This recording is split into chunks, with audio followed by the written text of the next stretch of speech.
They called him Ubereem, a heavyweight monster who crushed legends and looked like he was carved out of stone. His secret? He said it was horse meat, but the real reason for his terrifying transformation, that came out much later. This is the rise and fall of a fighter who seemed unstoppable until the truth hit harder than any punch. We'll break down the jaw-dropping transformation, the timeline of suspicions, and the test results that changed everything. But the real twist? It's not just about steroids. It's about identity, legacy, and the cost of chasing greatness by any means. Like, subscribe, and let's get into the truth behind one of MMA's most shocking stories. Alistair Overeem didn't just change weight classes, he changed his entire body. But this transformation wasn't overnight. It was years in the making. Back in the early 2000s, Overeem was known as a lean, explosive light heavyweight with dangerous knees and solid submission skills. He was talented, no doubt, but he often ran out of gas in later rounds and lacked the power to put top opponents away. Then, in 2007, everything shifted. Pride had collapsed. Overeem needed a reset. So he made a bold decision: move up to heavyweight. He said he was done cutting weight, done feeling drained. And over the next 2 years, fans watched something wild happen. Overeem ballooned up by over 40 pounds of muscle. He went from a lanky striker to a hulking juggernaut who looked more like a comic book villain than a fighter. Fans started calling him Ubereem, and he lived up to the name. He ran through top fighters. In Strikeforce, K1, and Dream, Overeem crushed names like Brett Rogers, Todd Duffy, and even won the K1 Grand Prix, becoming the first fighter ever to hold elite titles in kickboxing and MMA at the same time. So naturally, people asked, how? And Overeem had an answer, one that became legend. Horse meat, he said. I eat horse meat. In the Netherlands, horse meat is a real thing. And according to Overeem, it was packed with protein and helped him pack on size. He even broke down his diet, 8 meals a day, training twice daily, sleep, then more food.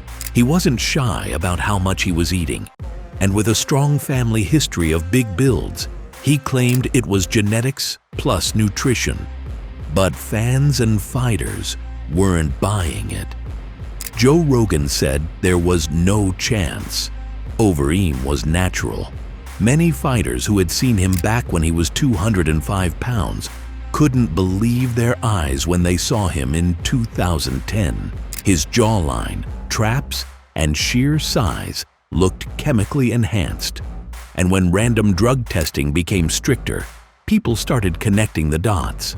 The truth is, while Overeem never failed a drug test during this initial transformation phase, suspicions followed him everywhere.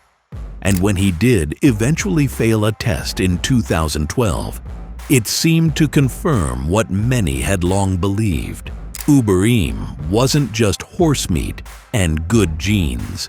But here's the thing, it wasn't just size. Overeem had technique, timing, and elite striking. That's what made him dangerous. The muscle helped, sure, but even without it, he was a world-class fighter. Still, the transformation was so drastic, so fast, that it remains one of the most talked about body changes in MMA history.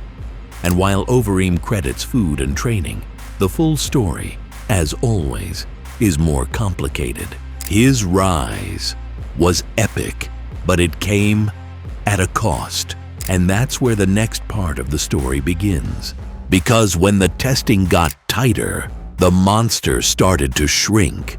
But packing on all that muscle came with a catch, because while the power and presence of Ubereem terrified opponents, it also raised eyebrows. And eventually, The questions turned into consequences.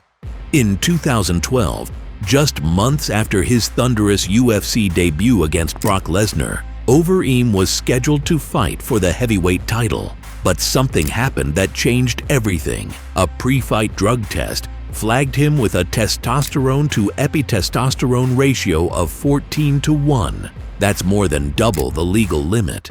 The invincible figure we saw on stage, flexing, ripped, unstoppable, was suddenly facing a 9-month suspension. And when he returned, fans noticed something right away.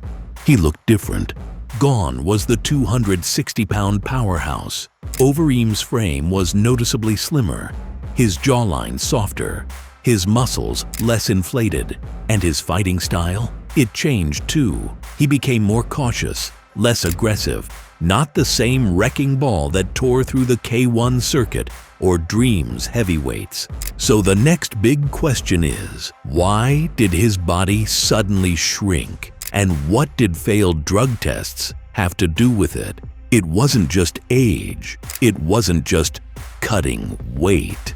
We're about to break down exactly what happened after the fall of Ubereem. How stricter drug testing changed everything, not just his body, but his career. And why, for Overeem, the price of chasing greatness was higher than anyone imagined. Overeem's body changed. His dominance faded. But what about the man himself? Because behind the headlines, knockouts, and drug suspicions was someone evolving. After his suspension, Alistair kept fighting, sometimes winning, sometimes getting knocked out. But he wasn't the same terrifying force. The mystique of Ubereem was gone, and as the years passed, his appearance kept shifting. Then came the shocker. A photo surfaced of Overeem looking almost unrecognizable. Thin, lean, vegan. People were stunned. Was he sick? Injured? Turns out, it was neither. Overeem had made a decision, one that caught everyone off guard. So now, the question becomes, what does Overeem himself say today about that monster version of who he used to be? The answer, it's not what you'd expect. From a man built like a tank to someone preaching wellness, detoxing, and no longer craving meat, Overeem didn't just change weight classes, he changed his entire lifestyle. He says he feels better than ever, that he's focusing on longevity, not legacy. And the scariest man in MMA, he's now teaching people how to rest, heal, and avoid stress. So what does he think of Ubereem? We'll let him speak for himself and show you why this final chapter might be his most surprising one yet. Alistair Overeem's story isn't just about wins, knockouts, or titles. It's about transformation in the most human way. From the skinny kid who got bullied in Amsterdam to the muscle-bound monster who terrified fighters across 3 continents, to the reflective, plant-based man who walked away from the chaos, not broken, but balanced. He lived the full spectrum of what fame, power, and pressure can do to a fighter. He tasted greatness, faced controversy, got knocked down, physically and publicly. And yet, he always stood back up. That's what makes Overeem's story so compelling. He wasn't just fighting opponents, he was fighting expectations, public perception, his own body, time. Was the horse meat real? Probably not the whole story. Were the PED accusations fair? Probably. But through it all, he never hid. He never quit. And now, in a world that rewards chaos, here's a man who chose peace. That's a lesson not just for fighters, but for all of us. Overeem's rise was epic. His fall was public. But his evolution? That might be the most powerful part of all. If you got something from this story, hit that like button, subscribe, and drop a comment. What's your take on the Ubereem era? Was it greatness or gimmick? We've got more stories like this coming. The triumphs, the scandals, the raw truth behind the cage. Don't miss what's next. What's next?